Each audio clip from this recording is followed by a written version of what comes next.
All righty. Thank you so much, everyone, for attending the HDI local chapter live stream. We're so excited to have you guys here back at our normal hour. For those of you that did watch last week, we were nice and early, especially for those of you on the West Coast, but we are back. As always, I just want to say a huge shout out to our sponsor, Robert Half. Robert Half Talent Solutions, they provide you with the highly skilled IT professionals that help keep your business running. So please go visit that web link at the top of the page here. If you are on the hunt for talent, or you are the talent looking to be housed, they have an amazing job board that can provide you with open roles, as well as, again, those candidates that are looking for open roles. They also provide you with a ton of really interesting information around how to retain the talent that you have, how to make your onboarding stand out. So lots of really cool, interesting things to really make you stand out in the marketplace. This is a very competitive job market that we're in on both sides of the house. So anything that people can do to stand out, we're all looking to do that. So please go and visit our friends, Robert Half Talent Solutions, and a big thank you to them for sponsoring us. But without further ado, I am so excited today to bring a repeat guest back. This is my first time getting to interview her, but Kirsten Petersen, she is the Assistant Director of Customer Experience at Oregon State University. She has been in customer support for several years, which I love. She's been a Windows sysadmin, a Linux sysadmin, manager of sysadmins, programmers, network security teams, and also a service desk manager. So literally, she's almost touched every aspect of IT. She is always looking to learn more, though, which is why we love having her on. Big advocate of ITSM, as well as KCS, and she cares a lot about good communication, which, if you were listening to our pre-chat, that's what we were just talking about, is the right way to communicate, and how to form the best connections with people. So she has a superpower, and that is getting the right people talking to each other to solve problems, which is a huge part of what IT does day in and day out. So, Kirsten, welcome. Hello. So excited to have you. So one of the things we're going to talk about today, which I think is so important, and this is something that I've been learning as I dip my toe in the IT waters, is really how to take all the dark art magic out of, all the secrets out of becoming an IT professional, and really opening the doors and diversifying IT talent. And I know that's something you're super passionate about. So tell us a little bit about your mission and how you're looking to change IT. Yeah, so I should probably mention that I've been on, countless, let's say, hiring committees over the years. I tended to be the one that would volunteer to do that because, what better opportunity than to be the person that helps pick your next teammate or your next colleague in another unit. So I do recommend that to anybody that gets an opportunity to serve on a hiring committee. That's a really good way to learn more about what people are looking for when they're recruiting. And then I've been involved in a lot of recruitments, and I've seen what makes a person successful in IT, and it's maybe not what people expect, right? We joked in our prep for this about, just because you couldn't fix your computer at home doesn't mean you couldn't work in IT. All of us have those problems. I can't seem to make our stereo work on the entertainment center, but I've worked in IT my entire adult life. So, people shouldn't let themselves be discouraged because they think that they're not technical or something. There's a whole lot more to the IT industry than just being able to write code or fix a computer or something like that. I mean, some technical ability, yes, definitely, but there's more to it. Communication skills are really important. Leadership skills are very important. Being analytical, those are all things that we definitely need in IT. Yeah, we were talking about this in the pre-chat, is, customer success and IT to me are there's so many parallels you can draw, right? We're all, to your point, solving problems. We're collaborative. We're trying to help a customer. My customer happens to be the external customer. Yours is the internal customer. And so, to your point, I love to hire people with interesting, diverse backgrounds. And I think people who come come from education. You know, we talked a lot about education. People who were teachers Yes. make great customer success or IT professionals. What else do you look for when you're looking for someone who doesn't necessarily have that standard IT background? Yeah, so in my current role, we hire a lot of students for the service desk. And, we expect them to come in. It's an entry level position. We don't necessarily expect them to know a lot about technology yet.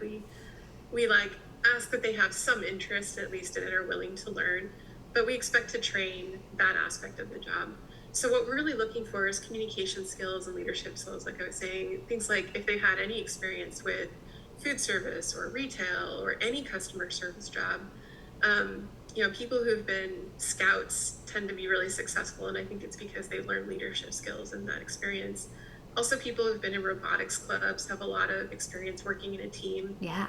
Teamwork is a really important skill too. So for someone just starting out trying to get an IT job, if you have any of that kind of experience, you should definitely mention it. It's very applicable to an IT support role. And then if you're looking for something that's more on the, I call it like the back office, but things like network administration or system administration, those kind of roles, like let's say you're a little ways into some other career and you'd like to become a system administrator and you're not sure where to start. Those roles probably will require some formal training, maybe even certification. And I think the best thing to do is ask somebody who's in a job like that already, hey, what kind of certifications do you have? What do you look for when you're hiring? What does your team not have already that you wish you had? Because sometimes, we learn the job as we go, and we know that there's these industry best practices, but we didn't have time to go do the training, and we just tried to fumble our way through it. But if we could hire someone who came in with that certification, we would be delighted. So that's a great way to step into an IT role. Yeah, I think that's a huge point, right? I mean, that's what everybody should is networking, right? And figuring out, what are you hearing? What are I loved that question you asked, is what is something you wish you had on your team? What is the thing you're missing, and can I be that missing gap? I think that really turns the table, like it gets people thinking, and then it kind of shows off like, oh, you really are a problem solver. Like you want to jump in and figure this out and be an asset. And that's exactly what I think, hopefully all hiring managers are looking for. It definitely shows a willingness to learn new things, and that you're really motivated and interested in this type of work if you've gone to the trouble to go get certification. So if somebody is working in one role and they want to switch to another role and they don't have any certification, that's going to be a harder sell to a hiring committee than if they've done any kind of training or certification, right? And more than just I Googled it, right? Like that's probably not going to impress the hiring committee a ton, But if you've taken the time to actually go spend many hours going through very boring textbooks or something, like that definitely is going to stand out to the hiring committee. Yeah, absolutely. And I think what's so interesting too is one of the things that I've been learning, and this is something, I self-admittedly really didn't know what IT really was, right? To me, IT was like, they were the help desk, the people I called when I needed my password reset, when I, couldn't get access to the tool that I needed, et cetera, et cetera. But just reading your resume, your background, I mean, IT's breadth is so big. There's so much that it encompasses, right? And I think people who are interested in solving problems think, oh, I don't want to be in IT because I don't want to, just troubleshoot people's computers. And there's just so much more than that. Like, what else, do you find interesting? Do you find people are like now discovering, or that your students are asking about? Right. Yeah, it's a huge field because IT is in everything now.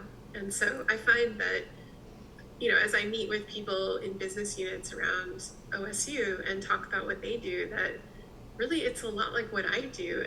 We're all really doing IT. Yeah. Even though they might not call it IT. And sometimes I'll be talking to people about something they do and they're like, oh, but it's not like that complicated, cool stuff you do. And I'm like, it is though. Like we're almost doing, like we could probably do each other's jobs. So, so people should, if they're interested in a career in IT and they're already like, let's say pretty far along the path of some other career, they should, consider that they have a lot of skills that would actually be very useful in IT, and it helps IT if we have somebody come in with experience in one of those business units, right? So if you have experience in HR, or in our example, one of my favorite examples is our former registrar actually ended up being an IT director for the team that runs all the back-end systems used by the registrar, right? That's amazing. So, you don't have to like start at the beginning to have an IT career. You may be able to just step in from another career that actually has a lot of overlapping skill sets. So, and then I think another thing we talked about before too is the opportunity that enterprise service management presents.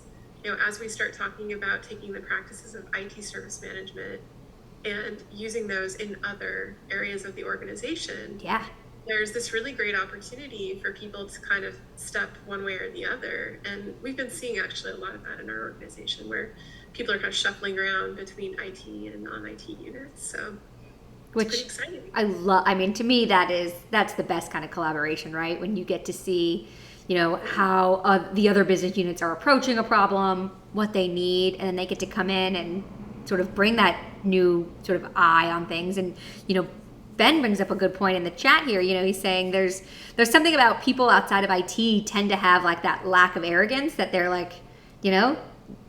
the technologists, right? And that's something that can go it can completely flip the culture, upside down, because you want people who really are interested in, changing the digital experience, right?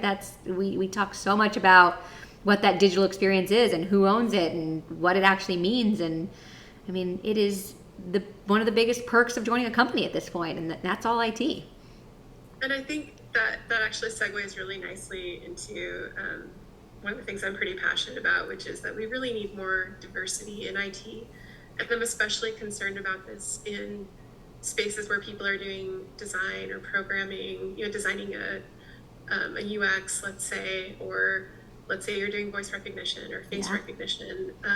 There's been a lot of pretty high profile cases of those tools being biased in some very horrible way. And it's because there just wasn't enough diversity of thought going into the design process. And so I really hope that IT can attract, in the next couple of decades, more people from different backgrounds, so that we can provide better products that represent everyone.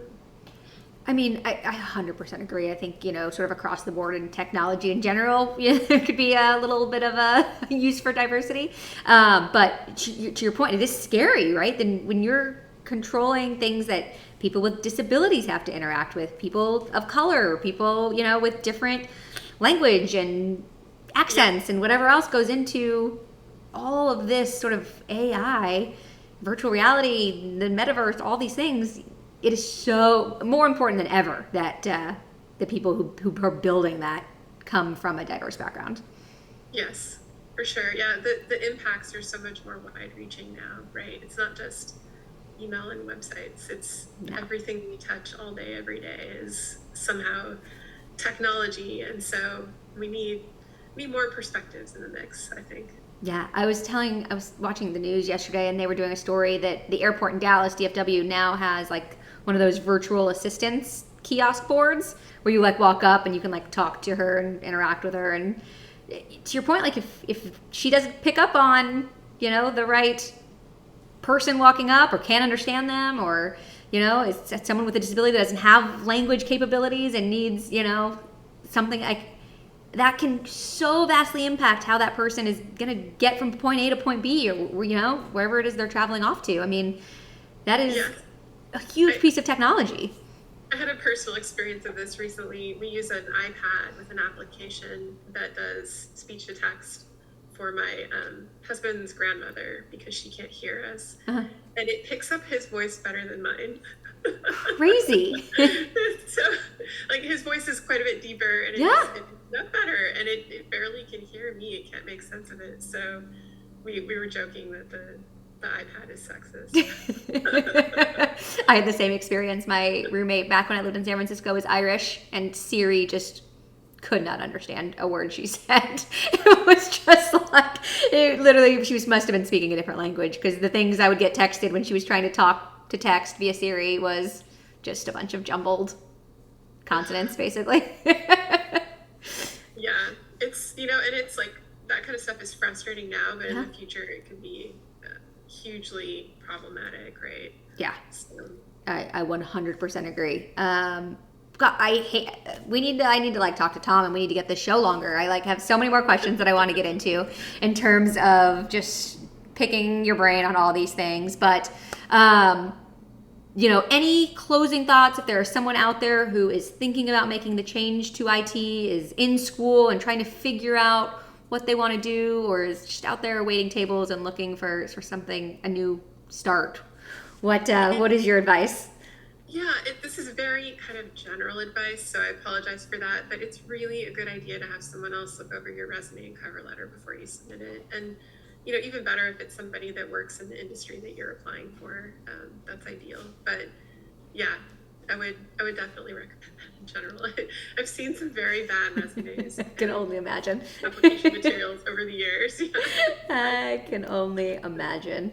But yes, I put Kirsten's LinkedIn on the screen here. So if you are interested in learning from her, figuring out where to start, I would imagine she'd be happy to chat. I'm saying that for her, but I'm imagining she'd be happy to chat with you. You can learn so much from her, and she's got a great network of people around her too, so she can probably point you in the right direction, depending on what you're looking for. Kirsten, anything else you want to end with before we close out? No, I think that's good. Awesome. Well, thank you so much for being a repeat guest. I really, really appreciate it. To the HDI local chapter team, thank you again for getting us up and running on another Wednesday. And Tom will be here next week, so you'll see Tom on Wednesday with Zach from Robert Half. So anyways, have a great rest of your week, everybody, and we'll see you next week. Thank you.